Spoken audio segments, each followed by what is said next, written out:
L'edifici de l'Ajuntament, conegut popularment com Can Bec, era la casa familiar, construïda l'any 1925 com a residència del matrimoni format per Josep Bec de Careda Olives i Rosa Plana Avellí. La família Bec de Careda, procedent d'Agullana, tenia una estreta relació amb Palafrugell, en part pels taps de suro que venien a cases comercials palafrugellenques.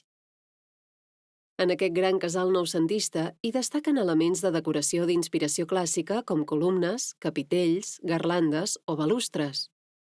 La finca comptava amb una casa per al guarda i una gran extensió de patis i jardins que s'estenien des del carrer de Cervantes fins al carrer Ample.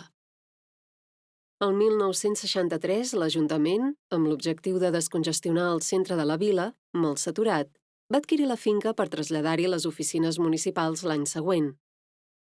Es va reordenar el sector amb l'obertura de l'avinguda de Josep Pla. Es va crear un aparcament públic i es va convertir l'antic jardí en un parc.